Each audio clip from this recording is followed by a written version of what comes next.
think how wonderful it is that so many of you left your homes and really went out as buccaneering like adventurers, and you cracked it. You cracked a very tough system, and you've done so brilliantly.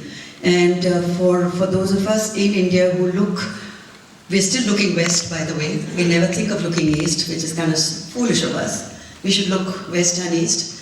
It's always a matter of enormous pride.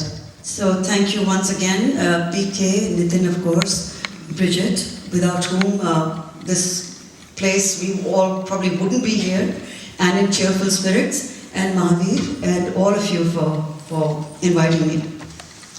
I'd just like to tell you that I'll be speaking for about 10-15 minutes. Then Nitin will be in conversation with me, and what I really enjoy the most is interacting with you directly, and then that becomes a true dialogue.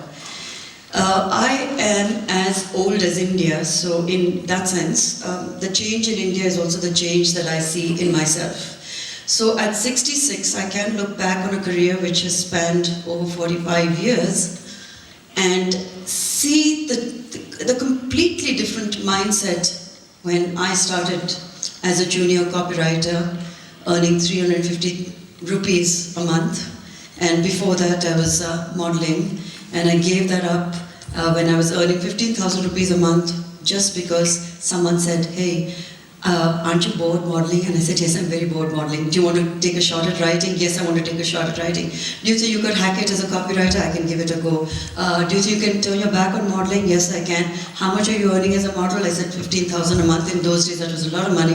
And the person says, well, that's not what we can afford. I can give you 350 rupees. Do you still want to do it?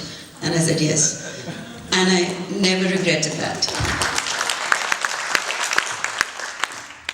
So, like most of you here who are risk takers, I guess in my own way I'm not a business person at all. I don't understand money, but I do understand common sense, and I do understand opportunities. And I grabbed that opportunity, and no regrets whatsoever, as I said.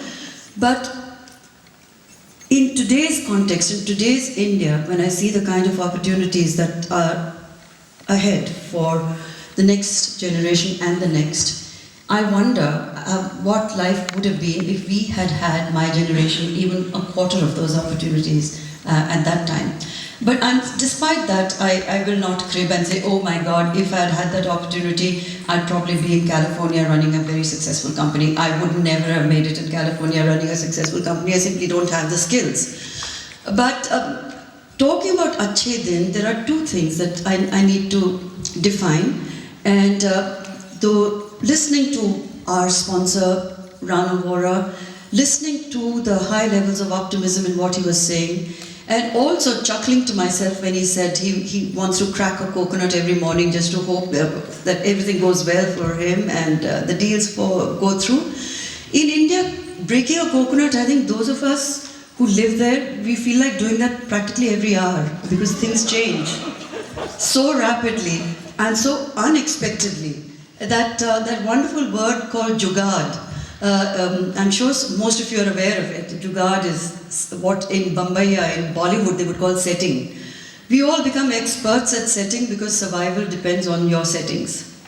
But in Achhe Din Ki India, and I'm not yet a convert, and it's got me into enough trouble saying that I'm not a convert. I am concerned about a few things. As someone who grew up in a very progressive, liberal India, where democracy still meant freedom of expression, I am concerned that we may not be seeing the same freedoms, we may not be living with the same freedoms. And for me, as it would be for all citizens in India and in countries which still value democracy, these freedoms are very precious and they're non-negotiable. The minute you compromise on those, you're in trouble, no matter what the development model we are talking about. There's nothing that can really develop without freedom.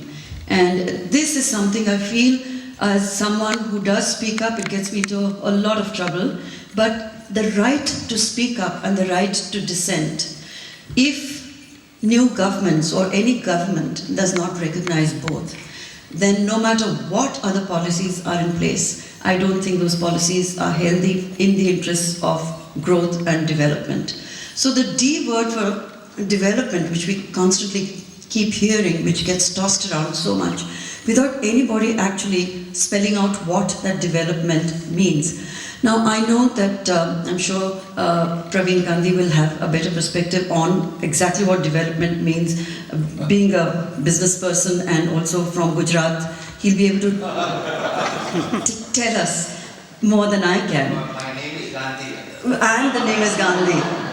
He's a convert to Exactly, and I'm sure that almost 80% of the people here would be die-hard Modi supporters, because it is assumed, and I use the word assumed, that Modi is good for business. Well, we'll know soon enough. He's just been in power for a few short weeks. Some of his lapses I find a bit alarming. I'll just mention two, and this is not a political speech, but it's important to give a context to what I'm saying. Two big lapses when a young Muslim techie in Pune was butchered and murdered. I'm sure most of you know about that. And there was complete silence from the government in Delhi. There wasn't condemnation, there was nothing, till weeks later when the media took up this case. And it was also, there were attempts to justify that horrific murder of an innocent young man who just left his, he was on his way home. And motorcyclists carrying hockey sticks, stones and worse caught him on the streets and killed him in cold blood. They almost killed another person as well who escaped by playing dead. Now these are signs that I find particularly frightening. After that, of course, the other thing that always deeply pains me, and I've been writing on women and women's issues for over 30 years, is I'm afraid when the case of the two young Dalit girls hanging from a mango tree outside their huts made it as a worldwide image. It was a moment of great shame for all those of us who lived there and who turned our eyes away or refused to comment on it or refused to say that we need something in place that will take away whenever you're traveling, the first thing that people come say, oh, you're from India, oh, that's become the rape capital of the world.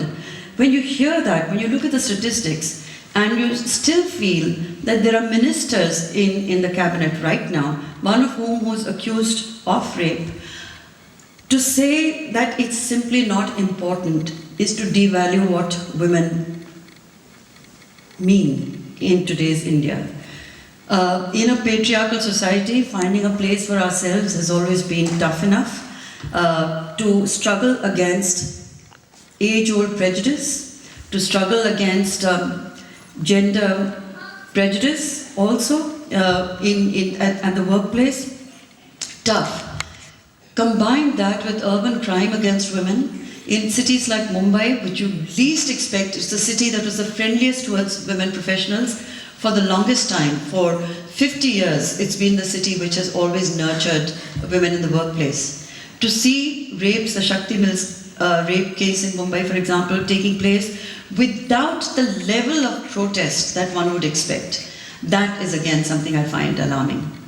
Of course, those of us who initially supported Arvind Kejriwal and were deeply disappointed by what happened is 49 days of disastrous attempt to be a chief minister. But I still have to say that we needed a disruptor, and he was that disruptor. We needed change. For many of us, he was a symbol of that change. We needed someone to actually bring corruption as the centerpiece of any dialogue in India. He did that, and the C word suddenly wasn't swept under the carpet. And as we can see, I think the latest development is quite interesting, what happened in India yesterday. I'm sure most of you are aware. I only got a news alert from my husband, who's like a fantastic news agency for me, to talk about a case being filed against Sonia and Rahul. So we are going to be seeing witch hunts, but why not? For all the years of the UPA government, it's been a completely tacit understanding that the Gandhis were untouchables. Well, in a democracy, nobody is an untouchable. One likes to think that every citizen has exactly the same rights. is going to be treated in exactly the same way in our courts. Our judiciary still continues to be one of our most powerful pillars with a huge amount of credibility. So long as the judiciary is not compromised, even if the media is increasingly getting commercialized and bought over by corporate houses, we still have a judiciary we all look up to and respect for justice and fair play. So we'll see how the Achhe Din pan out. As an optimist myself, as someone who feels passionately about India, about the country, I certainly have great expectations. I am looking at definitely the Achhe Din extending, not just with this government, even if the government does change, and I think Narendra Modi is looking at a 30, 40 years span. Well, I won't be around then, but all of you certainly will. And we'll have to see whether it's that Ram Rajya will be as glorious as what he's promising. We should give him a very fair chance. He has made all the right, most of his moves have been politically astute, very pro-government, very pro-industry, very pro-growth and development. That's all good. The rest of it, he's got a he's got a strategic team in place, which again should give us a lot of hope. For over 10 years, we had a lady who probably didn't understand a word of what the rest of the country was even thinking or saying, and herself uttered very few. We had a prime minister who was permanently on mute, in mute mode.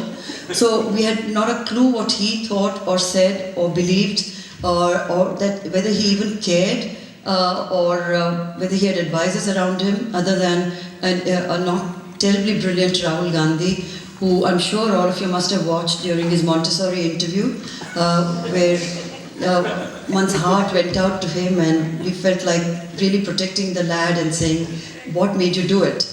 But at any rate, so change is really the operative word. Change is what every right-thinking person stuck in a political environment or a bureaucratic environment or any kind of an environment that is not dynamic, that is not growth-driven, that does not give citizens a sense of confidence and a sense of security. Change is a magic word. And I'd just like to conclude by saying no human being possesses a magic wand, not even Narendra Modi. So if it's change we're looking for, I guess each and every one of us is part of that change, and we should be looking forward to enhancing our own lives and enhancing the lives of our children. I hope that they have a more secure life, a safer life, and certainly an educated life, because without the opportunity to learn, and to learn in schools and colleges that actually make people think, not just make people memorize, not much change is likely to happen. And whether or not Hindi becomes a medium of communication, I have fought it strenuously. Hindi is one of 22 national languages. It is not the only national language, and neither does South India or even me as a Maharashtrian accept it as my language. So I have a problem with that. And this is the first time when we were coming out here, my daughter and I, and we were at immigration in Mumbai, and we saw that the immigration form is exclusively and only in Hindi. And I wrote a letter of protest saying it's fine, provided there is an option. I mean, you can have English on one side and Hindi on the other side, and we will not resist it as much. But to expect thousands and thousands of people who do not read or write Hindi to fill in a form in Hindi, I just think if that's an imposition